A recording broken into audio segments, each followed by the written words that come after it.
And joining me now is Republican strategist Boyd Matheson. He is also a former chief of staff to Senator Mike Lee of Utah and a radio host. Boyd, good to see you as always. Thanks for being here. So this indictment proving to be a boon for fundraising, at least to this point, for the former president. Does that surprise you at all? Not at all. We predicted that those campaign emails would be flying long before any indictment came down. And so that has played out absolutely as predicted.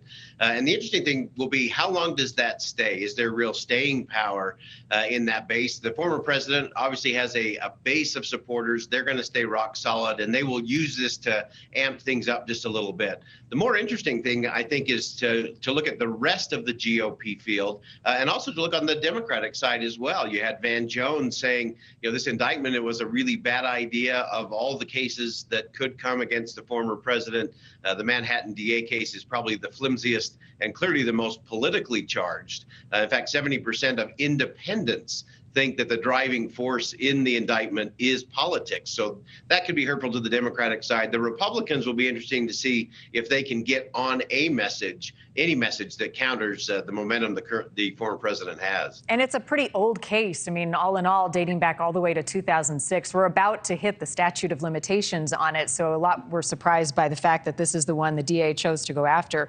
But if found guilty of the charges, and we still don't know all the evidence and what the charges are, does that shift momentum at all for Trump supporters? I think it will play out over the long game. I think the thing to remember is that it's one thing to win a primary or gain a nomination earlier in the year. It's another thing to win in the fall. And I think the Republican Party is starting to really assess, what does it mean to win in the fall? And that's going to require a coalition of kind of the movable middle, those from the middle of the party to the more moderate wing of the party, plus some independents. You have to have independents to win a presidential election these days.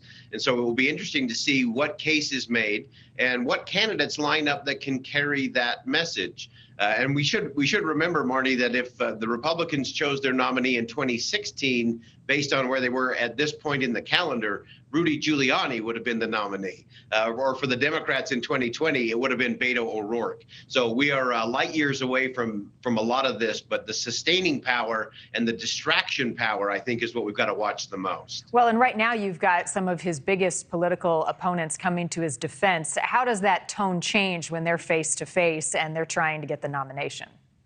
Yeah, that's a really important point, Marni. I think you nailed the sweet spot there in terms of the essence of this, and that is, what does the discussion become once they're on the same debate stage, once those are really head-to-head matchups with the country really paying attention and the world watching. And that's where I think you're going to see the electability issue. I think you're going to see many will try to distinguish between the policies and the person, the individual, and what is electable. That's going to be a big part of that. There's also obviously a number of folks looking at the race in terms of a more positive message. Obviously, Senator Tim Scott is one that carries that happy warrior message, to see if the country has an appetite for that. Asa Hutchinson also getting in a little more positive message there as well. And so that will be interesting to see whether the party swings back to a more Reagan-esque Morning in America, or whether it stays more on this grievance track that the former president's been on. And Trump, the front runner by all accounts, by all polls, but DeSantis was gaining a lot of momentum himself, coming out in defense of the former president. What risks does DeSantis run here?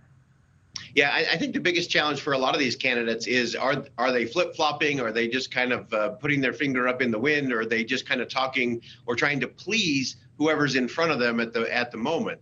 And the one thing that we know about politics is, if you try to please everybody, you please nobody, and you sort of lose your core. And so that will be a very interesting test for Governor DeSantis, to see if he can focus more on his accomplishments and his track record as a governor and what he's done in Florida, or whether he's part of the distraction of what's going on, or if it becomes this debate of who says what about the former president when, and if that becomes the determining factor. The thing for most candidates to remember is that you rarely win because of your strengths, but you usually lose because you don't manage your weaknesses. And I think that will be one test for Governor DeSantis, is can he overcome that weakness of appearing to be kind of drifting in the wind a little bit, saying what is necessary at the moment. That'll be a big test. Thank you for watching. Go to newsnationnow.com to find NewsNation on your television provider. And don't forget to click the red subscribe button below to get more of NewsNation's fact-driven, unbiased coverage.